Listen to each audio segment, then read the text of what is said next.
কলকাতা টিভির পর্দায় আপনাদেরকে সকলকে স্বাগত। আমি পূজালি রয়েছে আপনাদের সঙ্গে। 2 বছর পেরিয়ে যাওয়ার পর অর্থাৎ 2024-এ আর.জি. কর নির্যাতিতা চিকিৎসকের যে রহস্য মিত্র হয়েছিল তা পেরিয়ে যাওয়ার 2 বছর পর কিন্তু পানিহাটির প্রাক্তন বিধায়ক নির্মল ঘোষকে কিন্তু পুলিশ গ্রেপ্তার করেছে উড়িষ্যার সম্বলপুরের একটি হোটেল থেকে। জানা যাচ্ছে নতুন করে তদন্ত শুরুর পর অনেকদিন ধরেই কিন্তু নির্মল ঘোষ তার বাড়ি থেকে অর্থাৎ পানিহাটি থেকে কিন্তু নিখোঁজ ছিলেন এবং তার সূত্র কিন্তু বা তাকে কিন্তু যোগাযোগ করার সম্ভব হচ্ছিল না পুলিশ সূত্রের মারফত।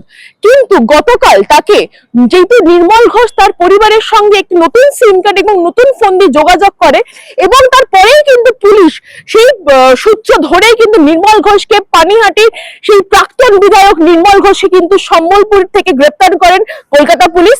তাকে আজ শিয়ালদা কোর্টে পেশ করা হবে। জানা যাচ্ছে তিনি লুকিয়ে ছিলেন, অর্থাৎ নিজেকে লুকিয়ে রেখে দিয়েছিলেন পুলিশের হাত থেকে। পরবর্তী ক্ষেত্রে যখন মাননীয় মুখ্যমন্ত্রী শুভেন্দু অধিকারী যখন ব্যারাকপুর সিপিকে যখন পারমিশন দেয় নতুন করে এফআইআর করার জন্য, নির্যাতিতার বাবা অর্থাৎ চিকিৎসক নির্যাতিতার বাবা কিন্তু এই নতুন করে ডায়েরি করে অর্থাৎ এফআইআর করে কিন্তু নির্মল ঘোষের এগেইনস্টে এবং তার পরবর্তী ক্ষেত্রে কিন্তু নির্মল ঘোষকে কিন্তু পুলিশ সেই সূত্র মারফত ধরেই, অর্থাৎ নির্মল ঘোষ এই নাম্বার দিয়ে ফোন করেছিলেন তার পরিবারের সঙ্গে, সেই সূত্রের মারফত দিয়ে কিন্তু নির্মল ঘোষকে উড়িষ্যার সম্বলপুরের একটি হোটেল থেকে গ্রেপ্তার করেন কলকাতা পুলিশরা।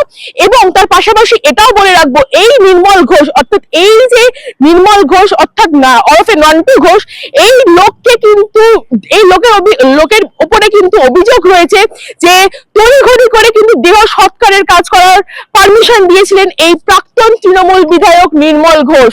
তার ফলে কিন্তু নির্যাতিতার চিকিৎসকের মা কিন্তু বারবার কিন্তু এই নির্মল ঘোষকে বিরুদ্ধে কিন্তু কমপ্লেন লঞ্চ করেছিলেন। তার পরবর্তী ক্ষেত্রে কিন্তু যেহেতু কোনো অ্যাকশন নেওয়া হয়নি, নতুন করে যখন অভয়ার অর্থাৎ এই নির্যাতিতার চিকিৎসকের যখন 2 বছর পেরিয়ে যায়, নির্যাতিতার মা কিন্তু তার বিরুদ্ধে কমপ্লেন করেন এবং সেই কমপ্লেনের ভিত্তিতে অর্থাৎ সেই এফআইআর এর ভিত্তিতেই কিন্তু নির্মল ঘোষকে পুলিশ গতকাল উড়িষ্যার সম্বলপুরে একটি হোটেল থেকে গ্রেপ্তার করেন এবং তাকে কলকাতায় নিয়ে আসা হয়েছে ইতিমধ্যেই এবং আজ তাকে শিয়ালদা কোর্টে পেশ করা হবে বলে সূত্রের মারফত জানা যাচ্ছে।